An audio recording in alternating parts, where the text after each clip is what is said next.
It. Everybody ready? Yeah, ready to go. Okay, so I wasn't sure if Eileen was going to introduce, but welcome to HPGS's meeting. So you all probably know about HPGS, so Hawaii Pacific Gerontological Society, been around since I believe 1979, one of the oldest advocacy groups out there for our kapuna nonprofits. I'm on the board, and Poki was going to host this, but she had an emergency come up, so last second I jumped in there. So please excuse me, I'm going to read who Dan and Julie and their program is. So and we're going to take questions as we go along. So if you raise your hand, I'll actually unmute you. There's just a couple of you on here, 3 of you on here now, so it'd be pretty good. But as Dan just mentioned, he would like this to be interactive. He'll fill you in more on that. So let's tailor this for what your guys' needs are. So during the past 15 years in real estate, Dan and Julie have built their platform around education. And I'm going to let this person in. Sorry, I'm going to have some interruptions. Dan and Julie have built their platform around education and client advocacy. Dan has spoken at over 500 venues locally and around the country. The IHARA team has grown exponentially from 28 million in 2012 to 68 million in 2015 and 93 million in 2019. That's incredible, you guys. While traveling extensively and building their businesses, Dan has been in the top 100 realtors in Hawaii for the past 14 years and consistently ranked in the top 10 in our market. Dan and Julie are part of Gary Keller's private mastermind group, where they are mentored by Gary and share best practices with the top agents from around the country. Dan enjoys coaching and training agents from around the country, privately as well as in groups on real estate topics and the complete solution. I'm gonna let this person in. Dan and Julie also started a nonprofit called Silver Spoons, which was created to help other adults who can't help themselves. Dan and Julie realized that their success is founded on their faith and belief in God. God has blessed them with this platform, and they feel honored to be stewards of God's company. Okay, take it away, you guys.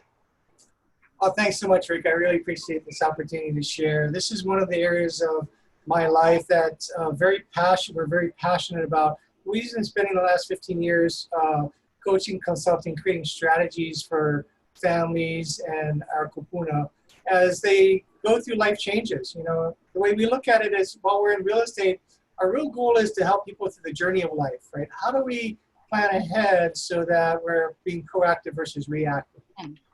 So we're going to go in, and I think what we're going to do is start with a short video. Julie, you almost ready? Go ahead, Julie.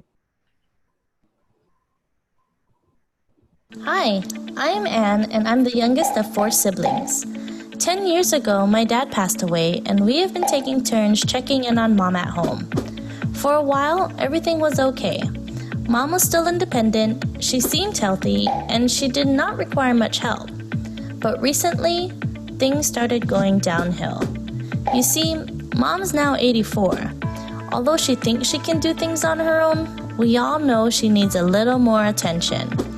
Last week when I went to check in on her, she was sitting in my old bedroom and she seemed lost. It was just for a few seconds, but the way she looked at me, I could tell something was not right. I'm talking to my siblings about the situation, but no one knows what to do. Is there a better place for Mom to live? Where can she go? Would she feel comfortable? How do we do this? How do we help her? My brothers Grant and George feel that Mom should move to a retirement community. Lucy, my sister, lives in San Jose. She doesn't come home much and thinks we should keep Mom where she is and just bring care in. Does she even know how much that would cost? Who's gonna pay for that? Grant thinks we should move Mom to a retirement community and rent out the house. Who's gonna manage that? If we rent out Mom's home, will the rental income cover the cost of Mom's care? George feels that Mom would like the retirement community and that we should sell the house and the money from the sale could pay for Mom's long-term care needs. How much can we get from the house? How long will her money last when she sells? And what about capital gains taxes after she no longer claims her home as a primary residence? Me, I have a lot going on myself. I work full-time, I take care of my 3 kids, and I can't imagine all the work involved in getting rid of all the stuff that's in the house. What should we do? Who can help us understand our options?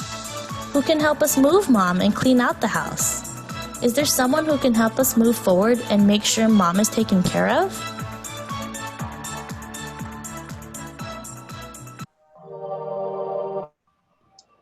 Let's see, let me get back to my screen. 1 second. Yeah, there we go. Well, ladies and gentlemen, we built that video because of experiences we've had. For the last 15 years, I'd say hundreds to thousands of families have asked me into their home and try to process life, right? Process what's best for them and what's best for the family, what's best for the entire core of the family. And we're not here to make any judgment. There's no real opinion regarding that, although we have seen families that are proactive and families that are reactive. And I can tell you that those that are proactive have an easier time with life, has an easier time with the changes of life, and have an easier time with this journey of life, and they actually enjoy it much more. It brings less stress to the person himself, the senior. It brings less stress to the family, and it allows a safer environment as they get older. So what we're going to cover today is what are the options? What can you do? Where do you go? How much does it cost? What does life look like? Should I do it? Should I not? Right? We'll talk about the real estate market and how that is oftentimes somebody's long-term care plan, because usually that's the largest asset somebody owns, and when they liquidate it, it takes care of those financial worries and needs and challenges that as we get older, finances become a concern, right? But really at that age in life, should it really be a concern, right? Is that really something we should be worried about, or should be worried about safety, harmony, love, care, guidance, and so forth, right? And then how do you downsize, declutter, and move? You know, the biggest challenge with folks moving is, one, we don't know where to go, how much it costs, but also, how do I do that? I mean, how do I leave my home and all my stuff that I've had for decades? How do I get through that process? And then lastly, it's really adding value, because when we sell a home, that's typically the last asset that somebody would have in that they're leaving their home with. And then how do you make that smooth transition? How do you get from here to there as smooth as possible? Well, I can tell you that there are many options, right? One would be aging in place at home. It could be staying at home, hunkering down, bringing care in, because as we know, as we get older, you know, our bodies will live a little longer because of technologies and medical science, right? We are now living longer than we've ever had lived, because medical science is allowing us to stay healthy physically. But what challenging is there's one area of the body that doctors can't help us with. That's our mind, right? And at some point in our life, should we be blessed to live long enough, we're going to start seeing challenges in that area. And not only memory challenges, but it gets into your body as well, right? Dementia, Alzheimer's will start impacting how we act, how we see the world. And it could impact not only the senior, but also their family, right? And then some people are downsizing to a smaller house or a condo. These are proactive individuals, people who are retirees that know that, you know, in 10, 20 years now, I'm not going to want to do stairs, or I'm not going to want to deal with the house, or I don't want to burden the kids, whatever that is. People are making those proactive choices on their own. In today's world, we're cheering on the baby boomer who the kids are not coming home, right? And therefore, they need to figure out another way to take care of themselves. And then adult residential care homes, right? That's a place where you can go should you need care, and we'll talk more about that. Lastly is retirement communities, and frankly, we're a big fan of retirement communities. We see people who go from their home to a retirement community, and what happens is there's less stress, there's less worry, and you get all of your human needs taken care of. Your cooking and cleaning, the biggest two areas, sociability, cerebral stimulation in your mind to keep you mentally and physically active, right? We all need that, right? The hardest thing is when people are in isolation, and then doctors will tell you that you'll see a continuous decline in the cerebral stimulation in a person as we get older, right? And that's never a good thing. So aging in place, what does that look like? Well, oftentimes it's family taking care of family, right? We see that in many families, and sometimes there's a child that has the ability to do that, has the time and energy and skill sets to do that. But many families, it's just not possible. You know, many of the time the kids are not living there anymore, right? The kids are not even on island, right? And if there's nobody taking care of them and yet they want to stay home, then there's two different types of services you can bring into the home. You know, one is called home care, and that allows you to provide care into the home. And then home health care, which we'll talk about in a minute, that has a higher level of care and services. The other really good option is adult day services. This is where you can get respite. You leave the home, get out of the home, go into an environment where there's games and activity and socialization and friends that keeps you active and lively and vibrant, right? This is a great opportunity for people to be able to stay home, but yet stay healthy at the same time. So what is home care? Well, that's a private company that comes into your home. They provide companion services for the most part, but the biggest area is what we call personal care, or also in our industry, ADLs, right? Activities of daily living. You know, it could be bathing, dressing, grooming, toileting, continence. At some point in our lives, should we be blessed to live long enough, we will all need that kind of care. There's nobody that would be exempt from this at some point, right? Because our body and our faculties are not going to operate the same, right? And we're going to need that help. The other is limited health care, which is really just checking your vitals, checking your temperature, making sure you take your medicine. Those types of things are very, very important. But the biggest two areas is cooking and cleaning, right? Because as we get older, it's going to be a lot harder to do that. You know, it's a lot harder. While we want to cook and clean, we just don't have the energy or maybe the balance or the abilities to do that.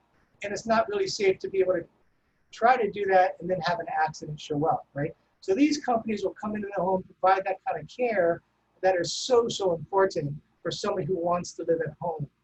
The other is just mobility, right? Moving from your bed to the chair, from the chair to the table, you know, moving around the house, because typically that's where falls happen, right? I mean, people have accidents in their own home so severe that they end up going to a hospital because they think they can do it, but unfortunately, that doesn't show up that way. Unfortunately, accidents happen. Unfortunately, we will be challenged with balance.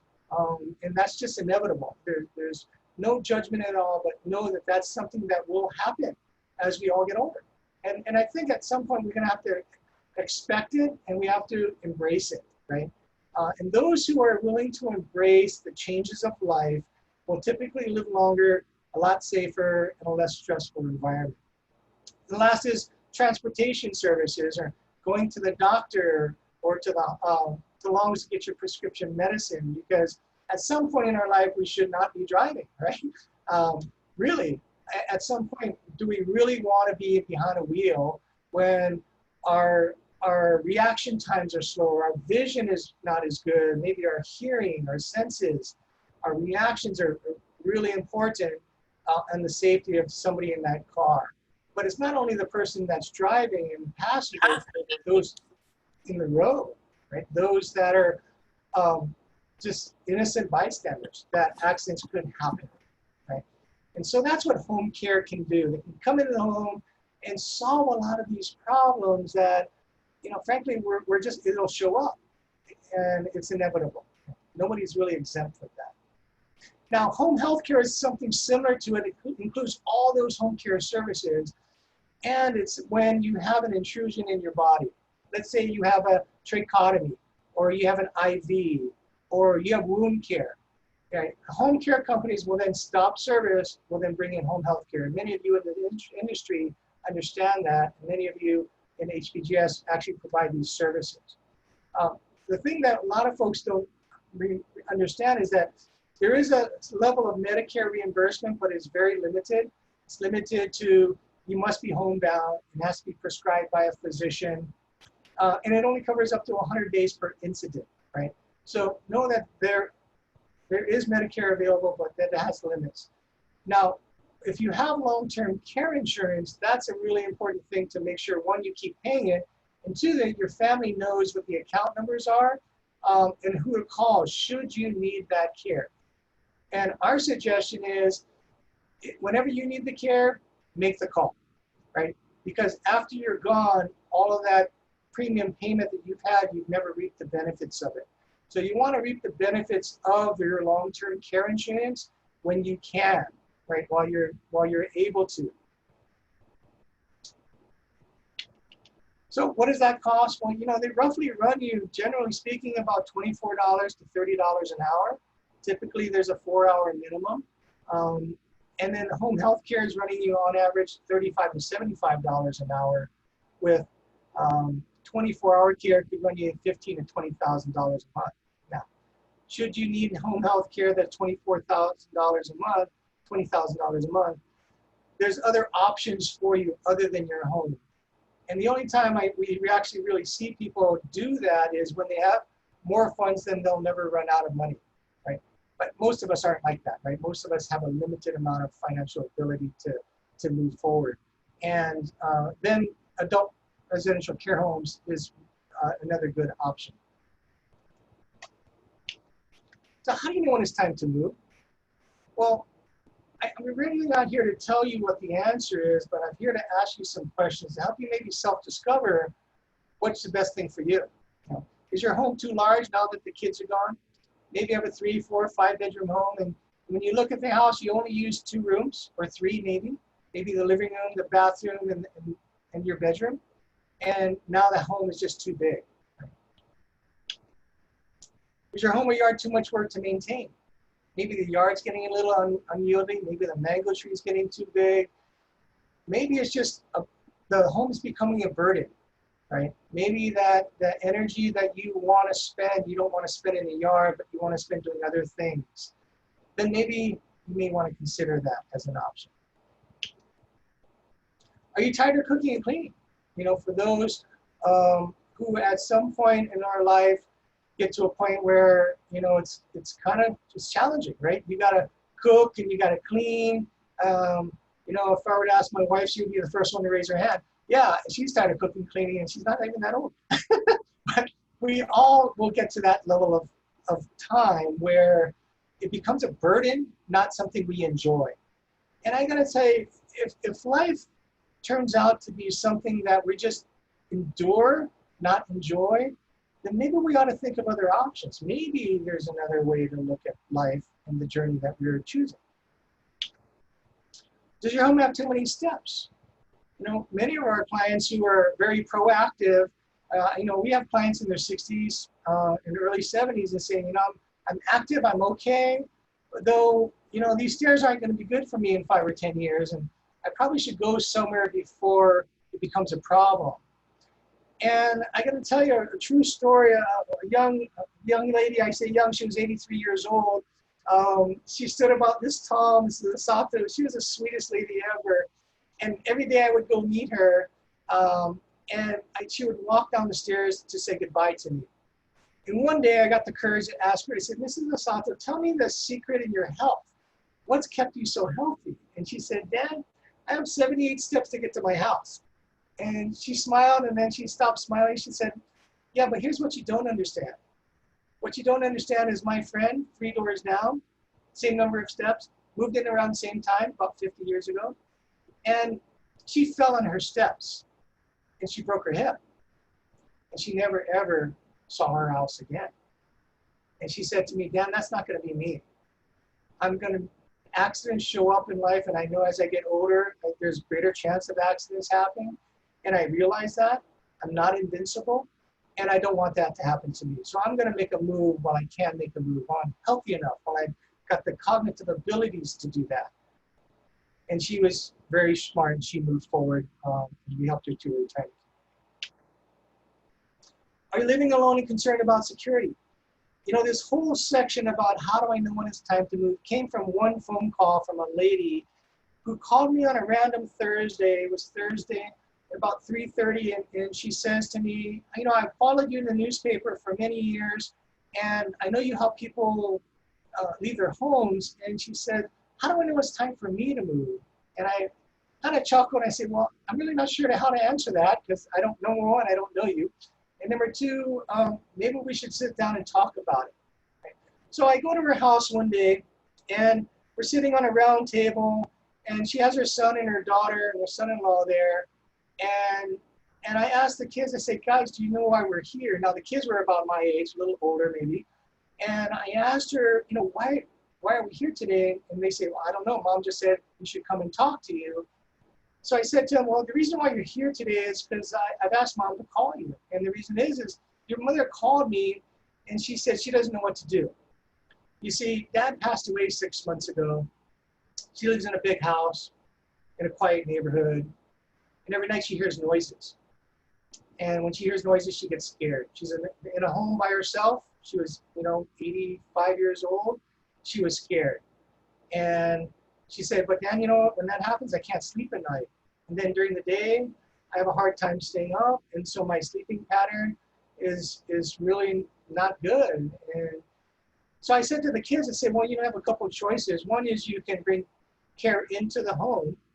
Or the other question is you can bring one of you to come into the home to stay overnight with Mom. And you should have seen them all. They all tried to disappear because, frankly, they have lives of their own, right? And you can't blame them that they're not willing to spend the night with Mom because Mom's not feeling good about staying in her own home. Basically, the situation showed up as it became not a good space for her to be in.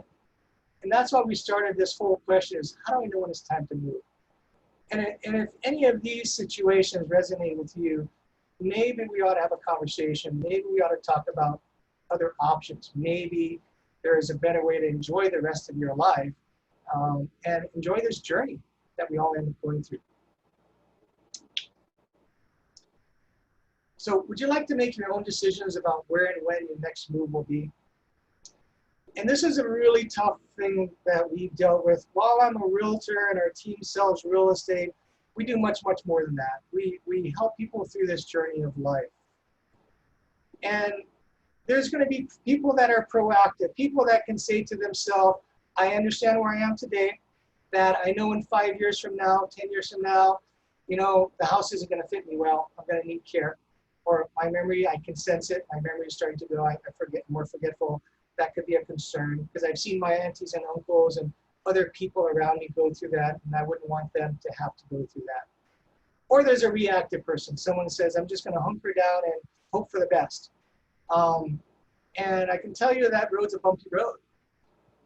It's filled with potholes of family strife, potholes of health concern, potholes of care concerns. And then the anxiety and stress rises. And as we get older, you know that anxiety and stress wears on us more than when we were younger, and that's not healthy. Okay.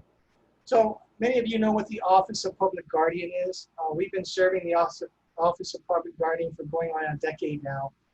And they've been calling us because they've had a situation that happens every week, multiple times a week, they get this call. And what it looks like is, for example, this. Let's say you knew your neighbor, we'll call her Mrs. Wong, and you saw her across the street, and you saw her sweeping her floor, her front yard every day, and you saw her pick up the newspaper every day, and you said hi, and everything's great. She lives alone, but you think, no, she's healthy, she's okay, it's not a problem, right? And then one day you wake up and you're on your way to work, and you notice that there's a newspaper on the door, and she didn't sweep the area. And you go, oh, maybe she's just sick today. And you discount that and say, we'll move on to your day. The next day you get up and you see the same thing, except now there's 2 newspapers on her door. She's living alone, and now you're concerned. Like, okay, this is not normal. For many, many years, this has never happened. There's got to be something wrong. Well, you see her car in the carport, and you go up to the house, you hear the TV on, so you knock on her door and you say, hey, Mrs. Wong, are you okay? And there's no response. Now you're scared. Now you're frightened that something bad could have happened. So what do? Well, she has no next of kin. You don't really know who to call. You're maybe the closest person to her because she's kind of in seclusion by herself. And so you get scared, you call the police. Well, what they'll do is they're gonna come and do the same thing. They're gonna knock on the door. If they don't get a response, and there's no way to find any next of kin, they're gonna break her door down to get to her. And I can tell you from our experience for over a decade of serving the Office of Public Guardian in dozens and dozens of cases like this, most of the time she's on the ground because she's fallen.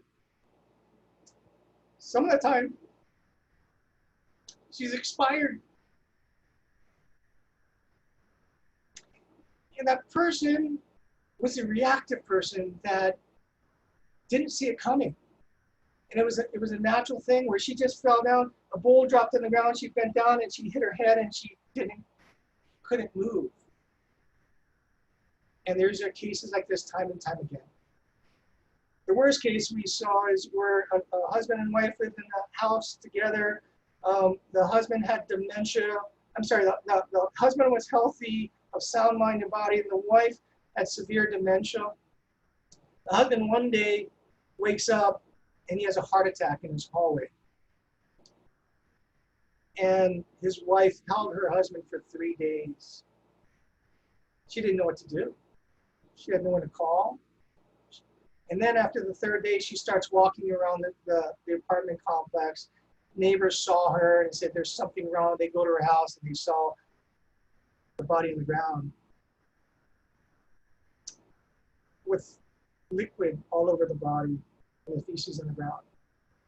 We end up going into those environments and we know the story. We hear the story. We see the evidence of people who react to the world that shows up. As we get older, accidents happen at a greater rate, and our body is not the same as it was when we were younger. We're not as resilient. Our balance isn't as good. And these are the folks who are reacting that are not embracing the fact that the future is going to look different than the past. See, as there's 2 types of people, the proactive and reactive, there's 3 types of perspectives of the world. One is a senior that says, this is how the world looked like in the past. And this is me. Like I was doing all this and I'm doing it now, but I'm really not doing it. But their vision of the world is the past. Then there's a person that looks down to today and says, don't worry about me, I'm okay. I'm okay. I only fell down a few times, but I'm okay. Then there's a person that looks forward into the future and says, really? What is my life going to look like a year from now, 5 years from now, 10 years from now? That person is embracing the fact that life's going to go on and they have a journey in this life and they get to choose. And this person is choosing to not only protect themselves, protect everybody that loves them. Because the thing that I tell our clients is that if something happens to you, it doesn't only impact you.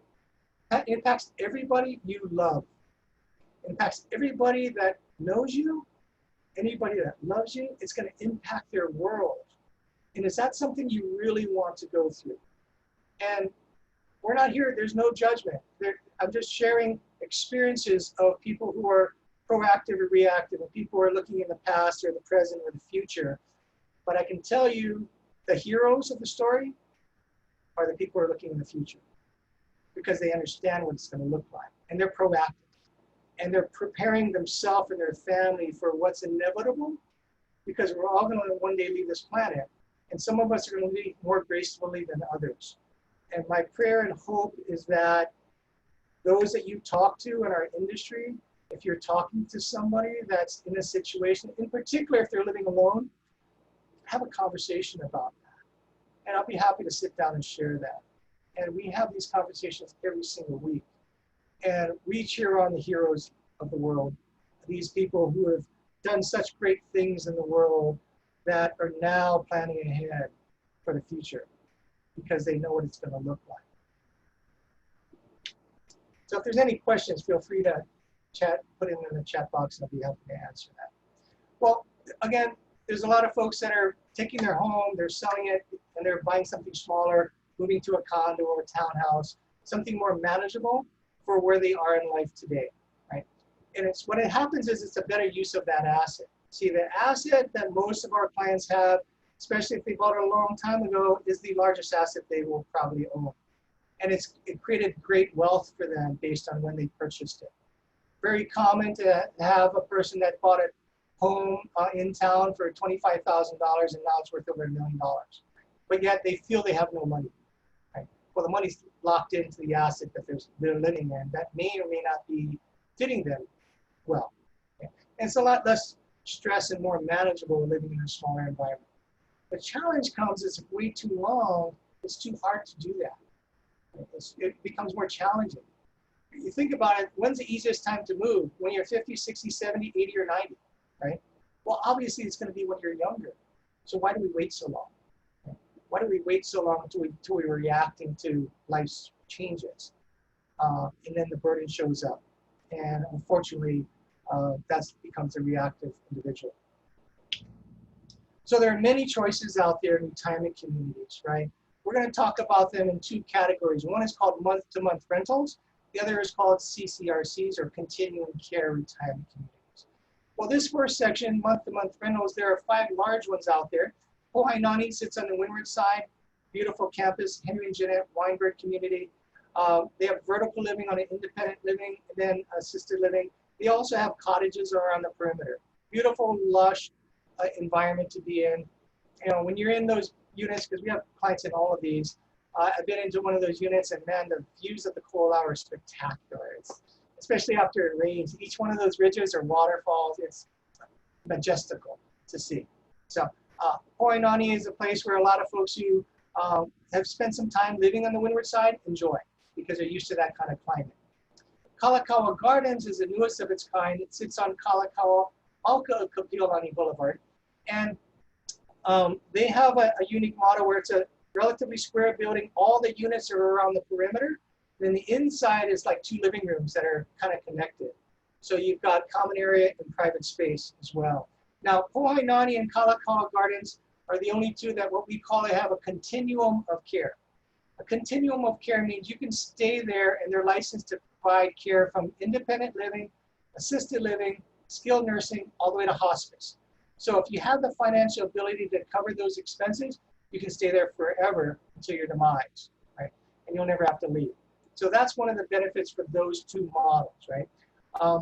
Holiday Retirement Community out in Hawaii Kai is the largest community here on their island. I believe it's 36 acres. They have studios, 1 bedrooms, 2 bedrooms, 3 bedrooms, even single family attached homes that are beautiful. You got an enclosed garage, up to 1,600 square feet. Quite spectacular environment to be in as well. Ilima Lihano sits out in Kapolei. It's the newest of its kind out there. They have 84 units, of which they had, I believe, 16 units of memory care. And the interesting thing that we learned as they started coming to the market is memory care filled up fast. It was 100% filled fast. It took a little while for the independent living to fill, but that was a sign that tells us that we're going to all live a little longer physically. But the challenge is going to come is our memory, right? All of us, myself included, all of us are going to live a little longer, likely, right? And because of that, one of the areas that we have to really work on is our cognitive ability. Cerebral stimulation is something that we all need, and that's just being in community with others, to have conversation with others on a regular basis versus being isolated. Right? Now, Plaza is one of the fastest growing of its type. They started in town, right off Ward Avenue. They built one up in Mililani Malka. They built one in Red Hill. They built one in Pearl City. They built one in Waikiki, and now they have a brand new one out in Kaneohe. So their model is a little different. They have decided to build more communities around the island because they know that people don't typically move very far from their home, wherever they're comfortable with. Right? So those are the month-to-month rentals. And they're going to range dramatically, depending on the size, from $3,500 to about $10,000 a month. Okay. Now, why is that important? Well, the good news is there's no large entry fees, right? Meaning you pay a community fee, which is 1 month's rent. Then you pay your first month's rent. You get the keys, you move in. You know, 3 months later, you say, you know, that's not for me. You move out, and it's okay. You change your mind. Maybe one of your kids says, hey, come to Arizona with me. Yeah. You can do that as well. So this month-to-month model is the fastest growing of the retirement community chains in the country, more so than the CCRCs. And we've been working with national retirement community consultants that tell us that baby boomers want this flexibility. They want the ability to change their mind, the ability to move locations.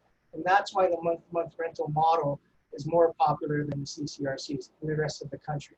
Now, they all have some level of assisted living. Each one may be defining it a little differently, but fairly similar. And they're gonna have everything that you need. Your meals, your housekeeping, your security, transportation, everything's there, right? Imagine getting nutritious meals served to you every day, right? 3 meals a day, not having to worry about the burden of cooking and cleaning. All those things are gone. About finding food or driving to the store to get food or the Zippies. Those days are gone, right? Now's the time to live in an environment where people cater to you, should you have the ability to do so. They have 24-hour security. You know, with today's world, with the scams out there, with people knocking on your door, and the crime rate, that's another reason why people choose to go to retirement communities. Then all of the repairs and maintenance issues go away.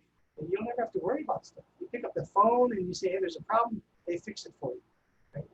It includes all your utilities except for landlines, which most people nowadays don't have as many of. And then what's really good is it includes all your activities, you know, your programs, your entertainment. If you want to play bridge or mahjong, or you want to work on your bonsai plants, there's typically going to be groups like that that you're going to have commonality with, that you'll create friends with, new friends. And then physically, right? Physical centers, there's pools, there's libraries. These environments are designed to enjoy life and age gracefully together. Now, the CCRC is a continuing care retirement community. It's a completely different model, right? There's 3 of them here on our island. There's many of them around the country.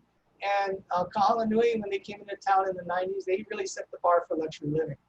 You know, the entry fee is anywhere from $500,000 to 1.4, right? So it's not for everybody. Keep in mind, though, there was a waiting list of 3 to 5 years up until recently, and now I believe the list is actually longer than 3 to 5 years. There's so many people wanting to get in to that environment, which is incredible. After you pay your entry fee, then there's a monthly fee, right? About $35,000 to $9,000, depending on the size of unit that you have. Arcadia and 15 Craigside are sister companies. So if you choose one or the other, there's one application, there's one comptroller that analyzes the financial ability of you to be able to access those communities. And those entry fees are, as you see down below, $193 to $500, all from $176 to $429 on 15 Craigside. So if you look at the monthly fees, they're relatively similar, right?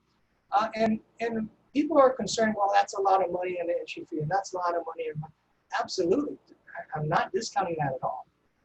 But when you look at a person's wealth, and this is not for everybody, keep in mind, but if you have a piece of real estate that you own, most people are seeing that as that's their long-term care plan, right? They're saying that, you know what, I want to go to a place where I'm not a burden to anybody, and I can enjoy life, and I'm going to care to my demise until I'm gone.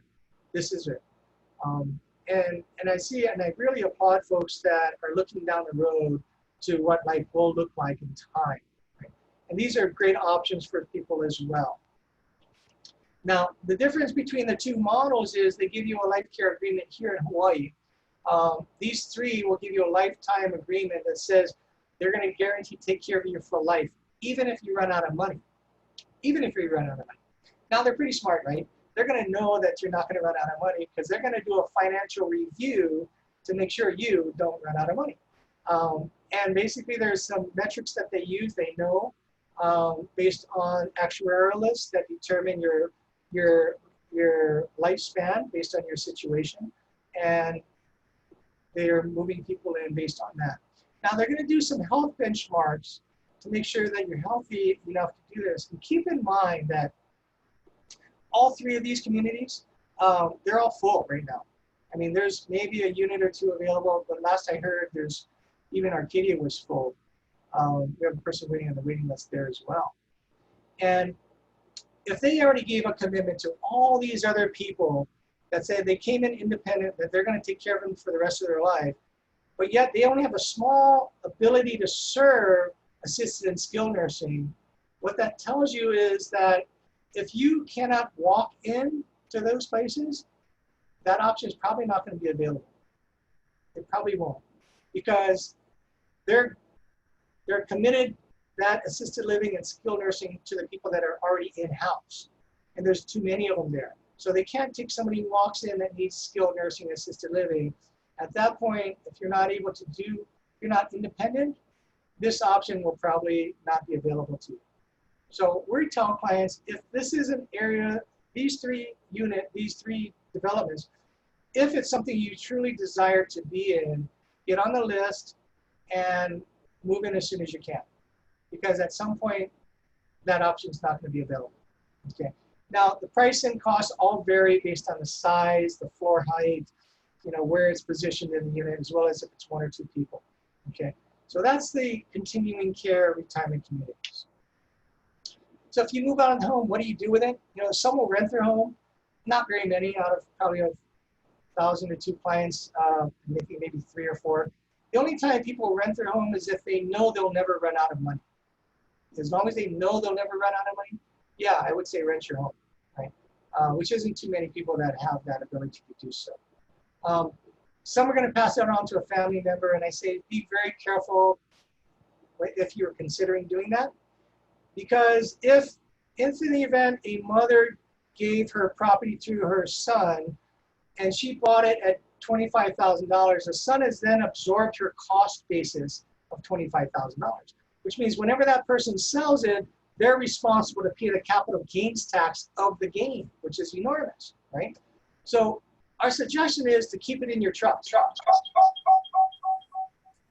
Keep it in your trust. Oh, I think we need to mute somebody. Keep it in your trust and let your trust determine what happens at the end, right? If it goes to that child, so be it. Many folks are actually liquidating it because they just don't have the ability to hold on, right? And they need the money for their life, not their kid's life. And that's the conversation I often have with folks is like, most of our clients, they really care about their children. They love them. So do I. I love my kids. At the same time, they care so much about them that they're only thinking about them and they don't think about themselves. And so when I approach them, I say, you know what, I think number one is you really want to take care of yourself, because all those funds and all the assets you have, you built that. And you really want to enjoy this last stage of your life, right? As we get older, we should be enjoying life. And that's why they call it the golden years, right? We're supposed to be enjoying it. But oftentimes we don't, because we feel we don't have enough money. And unfortunately, most folks have most of their assets in their home. And that's why most people end up liquidating their home. I think I lost a share. So what are the biggest challenges that real estate challenges seniors face? No, that's not me as a child. Well, one is it a good time to sell, right? They're concerned, like, now what? What do I do? Well, if you've owned your home for more than 10 years, the market's greatly appreciated. The other thing is as we all know, we're in a pandemic. We're in a recession that's leading towards a depression. With 33% of failure out there in the world, economy has dropped, GDP has dropped 33%. It has a large impact to real estate. And we'll talk more about that in a minute. Right now, we have extremely low interest rates. Can you imagine that you can buy a home at 2.5% with a VA loan with 0 down? And there were days, and if you take a look at that chart, when I graduated high school in 1981, it was 18%. That's unbelievable. But now you can get a mortgage, you can buy a home with a VA loan or not, you can put some down payment at under 3%. This is the lowest cost of money. This is the biggest way people leverage their wealth is through low interest rates. And that's why we've got a flood of buyers now. And that's why things that hit the market today, we're more actively busy than we've been just before COVID. And everything that we have on the market goes fast. Many of the properties go really, really fast. Supply is low, demand is high, and that's why in certain areas and certain price points, we actually see the prices dipping up a little. In certain areas, it's dipping down a little. So what do you think is going to happen to real estate prices over the next few years? If somebody wants to put it in the chat, I'm just curious to see. I'm going to have my chat button. Anybody want to say anything here? I don't know the chat. Oh, here it is. So what we're seeing is in markets that are really the sweet spot being probably under $1 million, from 6 to $1 million, we see value still going up a bit. How long will that last? It's probably not going to last too long. But right now, it's really, really hot. At the lower price points and at the upper price points, right now, it's fairly soft. Think about it. If 30% of the market's not employed, and that's the entry levels are softening, we see that in our market. Anything under 400,000 or 500,000, we see a very softening of the market. Right? Prices dipping pretty quick. But at the meat of the market, we actually see so much competition because there's no inventory. And that meat of the market is busy because these people have jobs, right? They've got good jobs, right? And they're realizing that there's a low cost of the money, which is the interest rate, and they're leveraging that. You know, we have 4, 5, 6, 8 offers on properties today that are in that sweet spot. Once you get in excess of maybe 1, 3, or 4, it starts slowing down unless you've got a really prime property, right? Anything with some issues on it, yeah, it'll take a bit longer. So this chart shows you what's happened over time. And this is a really good example of data that doesn't lie, right? I mean, this shows from 1987 to now. And this is, the blue line is single family homes, the red line is condominiums. Well, as you can see in 87, the median sale price was only $165,000, right? Just imagine of 4 years to 1991, 4 years now, it went up to over 380. Incredible growth, outstanding growth.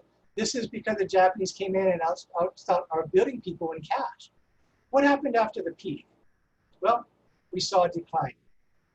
The interesting thing about this decline is it declined for 14 years. So if you didn't sell in 1991 and you said, oh, I'm going to wait a few months, look what could have happened if you waited a few months. And they say, oh, don't worry, I'm just going to wait a little longer. Well, what happened? It didn't increase. In fact, it took another slide in the late 90s, and it only equated the same value 14 years later in 2004. Okay, this is data that does not lie, ladies and gentlemen. This is hard data, right? So it took 14 years after that peak. Okay, so what happened then? Well, if you took a look at the cycle from the bottom trough of 2001 to 2007, we saw the largest creation of wealth ever built in real estate in the state of Hawaii. Your asset grew 15 to 35% every single year, year over year over year, for 7 years straight. Well, here's a question: what happens after every peak? We took a bit of a slide, right? So if you didn't sell in 2007, you said, oh, give me a few months or next year, look at the difference in what you would have sold your house for, right? But here's the other thing, is if you waited and said, oh, don't worry, I'm going to wait a little while, it took 7 years to get back to the same number. So the first cycle was a 14-year gap from peak to equal the peak, after the peak. And then the next cycle from 2007, it took 7 years. What happened after that? Well, we saw gradual growth. Now, this growth of capital appreciation is the largest cycle, longest cycle we have ever seen in our history. This growth cycle was over 10 years, right? From 2010 to 2020. Well, we really saw that the first sign of a dipping of the market in January of 2019. That was the first sign we saw. And we started seeing declines from there. And then COVID hits. What do you think is going to happen now? Well, if you're in a sweet spot, you might be okay. If you're not in that sweet spot, yeah, it's going to take some time to recover. How long will it take? I don't know, because my crystal ball broke the other day. I can't tell you that. Though I can tell you that data shows it was 7 to 14 years in the last, what's that, 40 years, right? So I don't know what you think. I'm telling clients, if you're thinking of selling, sooner is better than later. Otherwise, hold on to it for a long time. A long time being could be 7 to 10 years. We don't know. Because we don't know what we don't know is the impact of this pandemic, right? We don't know. What if there's a cure? Things could change quickly, right? So what economists are saying is they expect a big V because they expect some kind of cure over time. But the V will never get us back to the normal peak. And the reason why I suggest that is that if you can imagine our Hawaii economy is purely around tourism. Purely around tourism. Obviously, we got the military. Thank God for the military, right? That we have some stability there. But other than the military, we have no economy, no money coming into the commerce of our state to drive tax dollars, to drive all economy. It's tourism.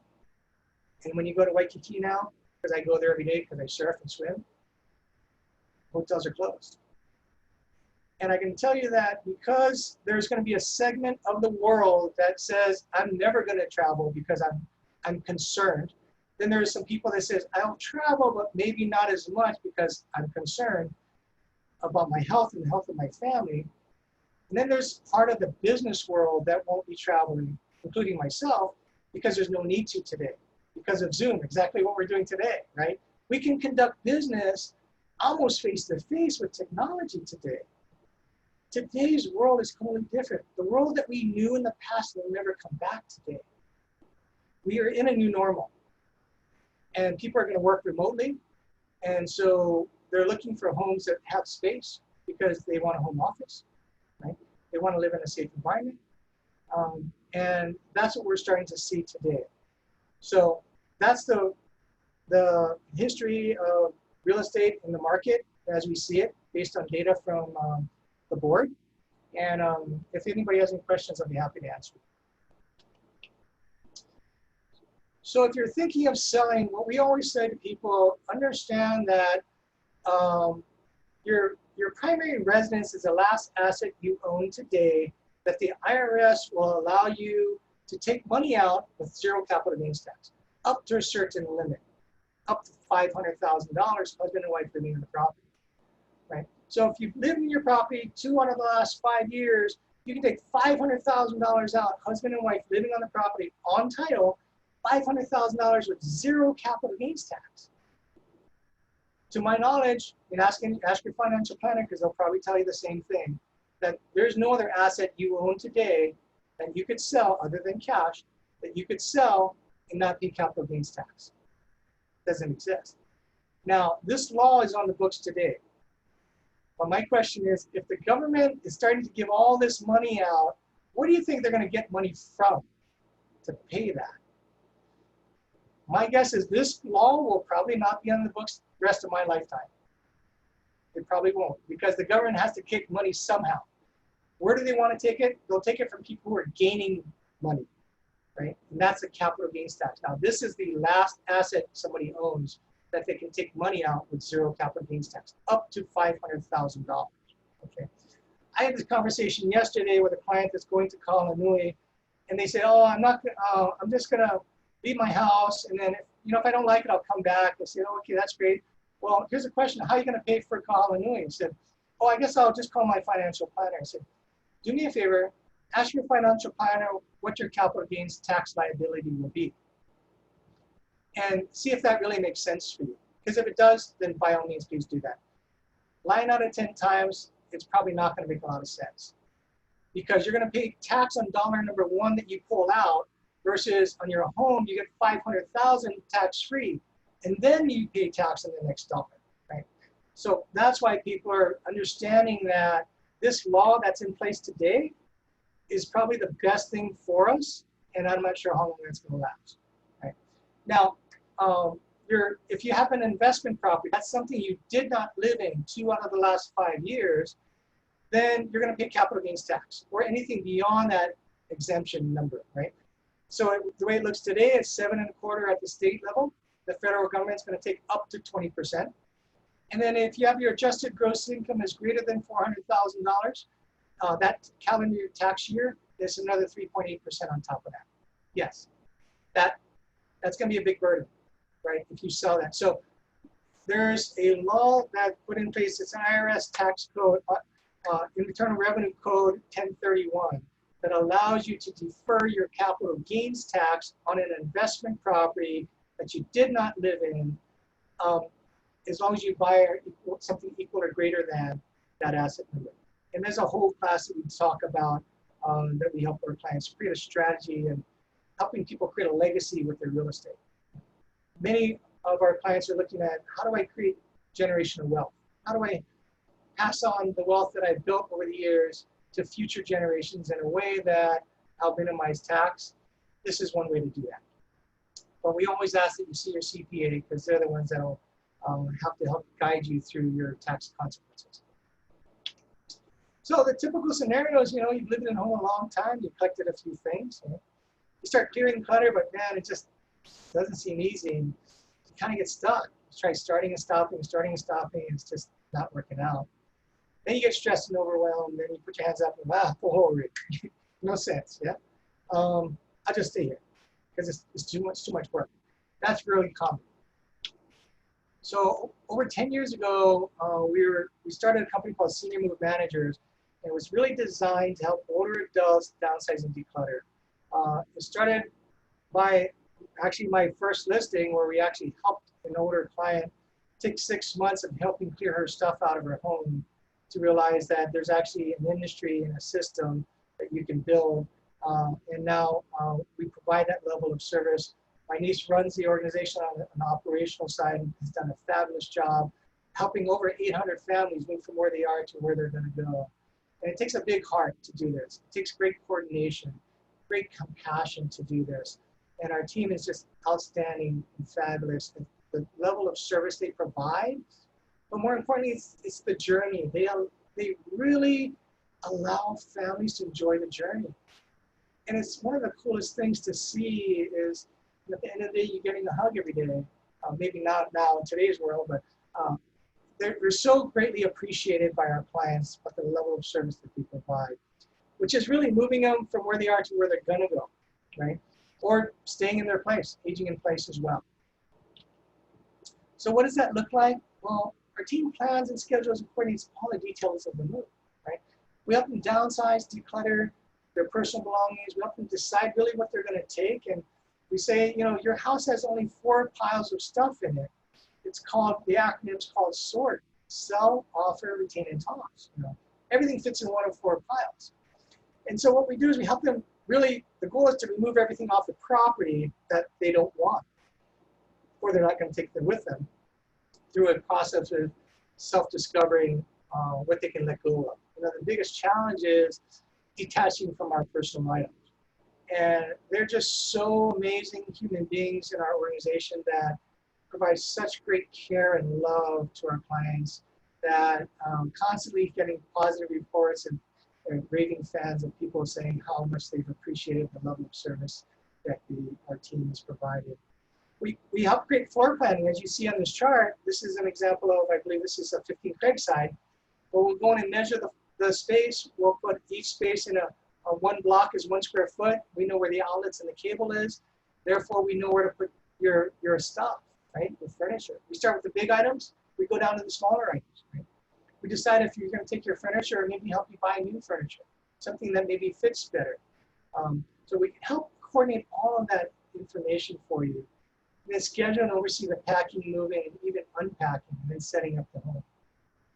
Imagine common scenarios. We'll work with a client from weeks to months, sometimes years, in getting ready for the move. The day of the move, everything is boxed and packed and ready to go. We know where everything's going to go. The movers come in, they take the thing, they put it in a new place. The physical movers, they leave. We go and unpack everything, right? We put it away where it belongs.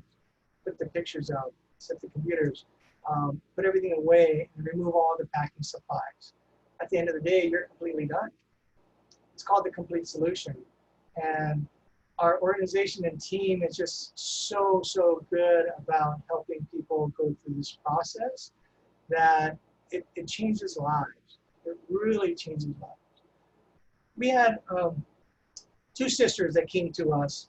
They both came to one of our seminars just like this, although it was in person. Both from very wealthy families. I can't give you the names because you would know who they are. And one of them said, yes, Dan, my husband passed away. I need everything. Give me the complete solution. So we did that. We helped them downsize, declutter. We helped them move. We helped them set up their home, fix it up. We helped them sell it, paid for care. Smooth as silk. The other one says to us, oh, don't worry, my kids will help. And yeah, the kids helped when they could because they're busy. So they stuck everything in mom's house. They threw it in boxes. They took it over to their retirement community. And then unfortunately, a few months later, dad trips on a box and breaks his hip. And you all know what happens after an 85-year-old person breaks their hip. That bone's too large to really heal at any time. And then there was a constant decline health-wise until his demise. We never want that because they wanted to save a few $1,000s. And it really doesn't make sense. It really doesn't make sense. We tell people in this phase of life, life decisions should not be about money. It should be about your care. It should be about your enjoyment, about your journey. And allow your asset, your home, to be able to fund that change and transition and care, level of care that comes in. This is a kind of interesting picture. I'll let you stew on that a bit. What we do is our team goes in and we help protect and preserve family heirlooms, photos, and videos. One of the questions we ask is identifying that you know where your wills and trusts and life insurance documents are, because you never want to clear anything out and inadvertently toss something, right? We also want to make sure that your financial information is protected, right? You want to maybe keep up to 7 years, but keep it in a safe environment, but don't throw anything away, shred it. A lot of these old checks had social security numbers on them. Yeah, we never want that out in the public at all. So if you have some old things, please shred them early. And then keeping the family involved. Well, this picture is a picture of, I think it was about $16,000 of cash that the client hands over the keys and says, I'm done, just throw everything away and sell it. Well, this was in a bag under a drawer and a dresser. We found also, I think it was about $16,000 or $18,000 of gold bullion bars. So our team is trained to look for things and make sure that our clients get it back. Everything in the home belongs to our clients, and we take that seriously. So the goal is to make this a smooth transition, right? We want to set up your home the way you want it, designed the way you designed, the way you planned it out. Ensure that the furniture is in the right place. We want to make sure before we leave, to make sure the beds are taken care of, the pictures are on, your clocks and computers, everything's set up for you the way you want it, and take away all the packing supplies. At the end of the day, you look like this. Smiling, happy, stress-free. We've done this over 800 times for families. And I gotta tell you, it makes a huge impact to people's lives. And we're just so blessed to be able to have this opportunity to serve our families in Kupuna and Hawaii. And this is our amazing team. Cynthia and Kat, my nieces.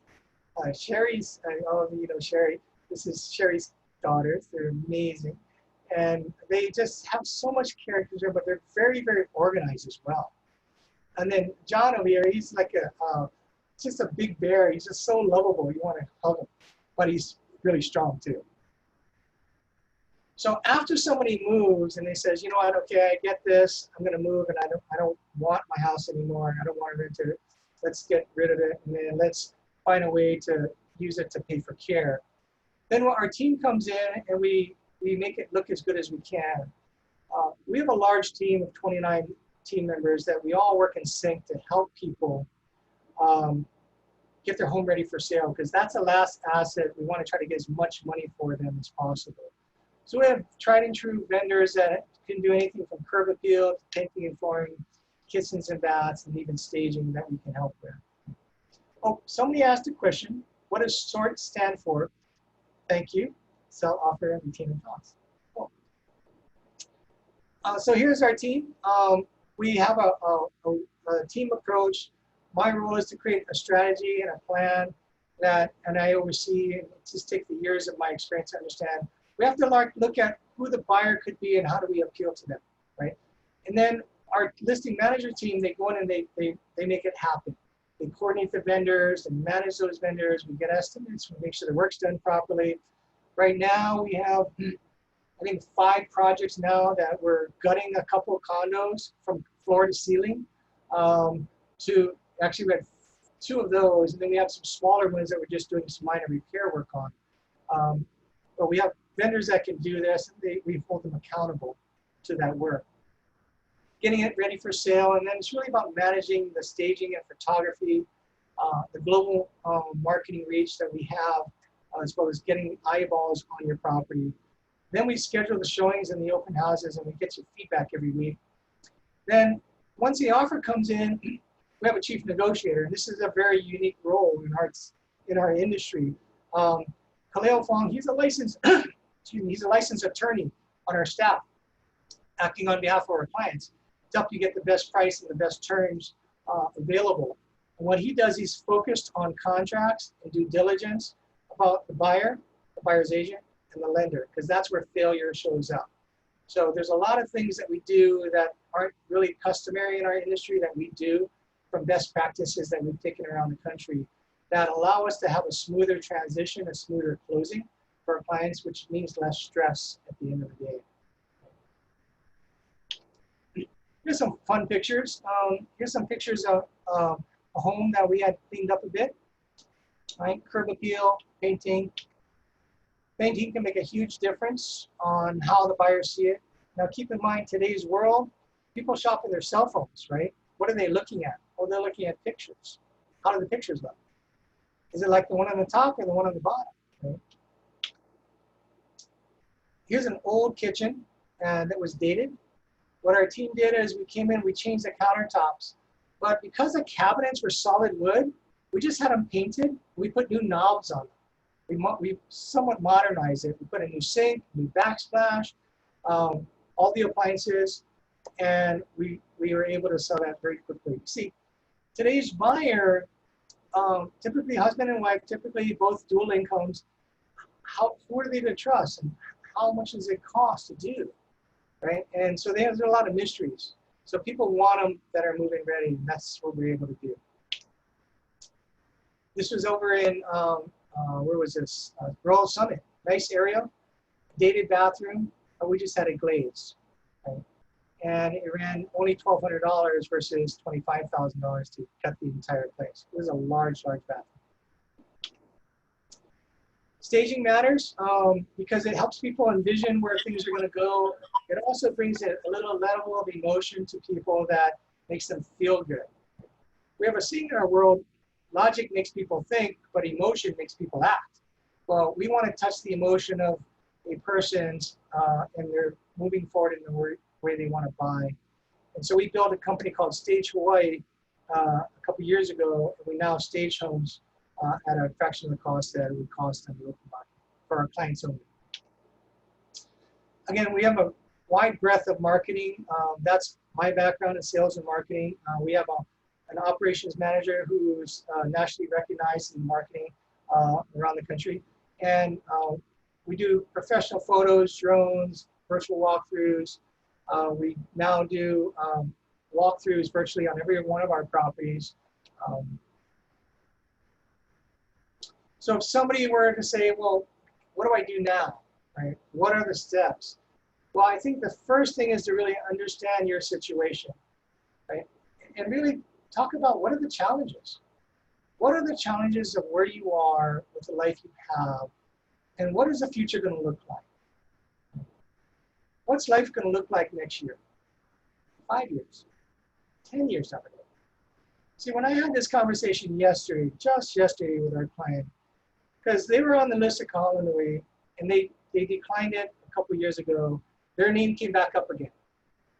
Then they call me and says, Dan, what do you think? I said, I don't know. Let me ask you, what do you think? I'm not here to put any judgment. My question for you is, what is life going to look like 5 years from now for you? 10 years from now? How's your health? How's your memory? You know, are you doing the things you like? What are causing the challenges of your world today? And identify those challenges. And then figure out, okay, well, how do I remove those challenges? What does the goal really look like? And who can help me with that? You know, what could those options look like? What could it be? Once we look at the options, then we say, okay, well, what do you say? Now, know that we never make any choices or judgment on anybody. This is self-discovery. Self-discovery comes by we only ask questions, helping somebody self-discover really what's best for them. Now, if there's people that are in denial, we really can't help those in denial. Somebody has to self-discover that they're in denial. But those who are not in denial, those who are cognizant of what their current situation is and what they're cognizant of what their future will look like, these people will discover that there's options.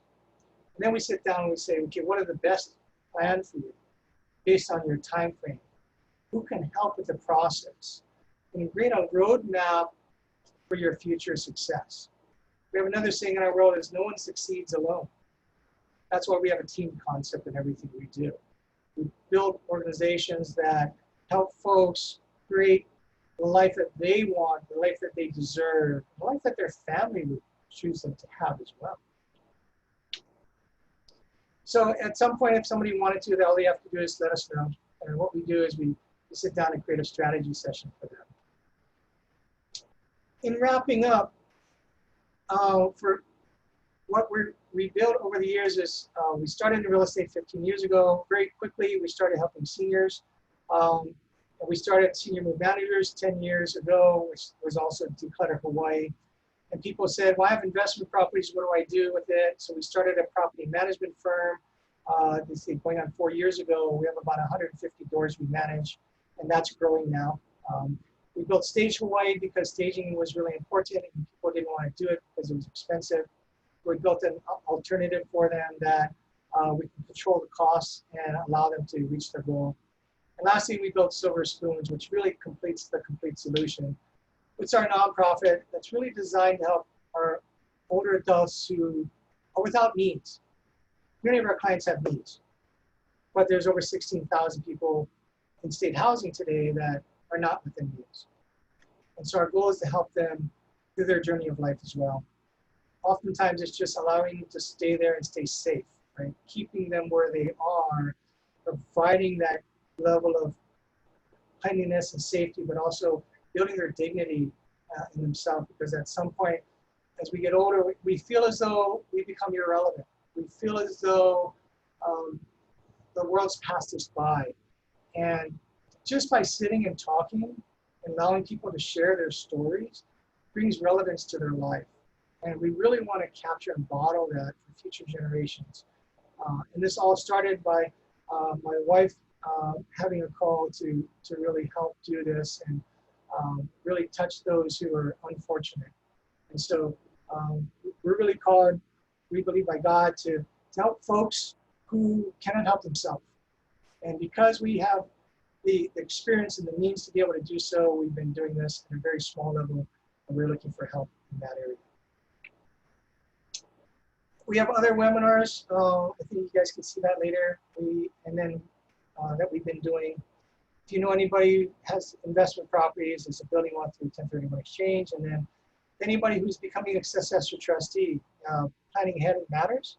And if you're reacting to becoming a trustee, then you'll want to tune into that one as well. Wrapping up, we do everything for the simple mission is really to honor God by serving others with the highest level of competency, care, and compassion with uncompromising integrity. And I think that's it.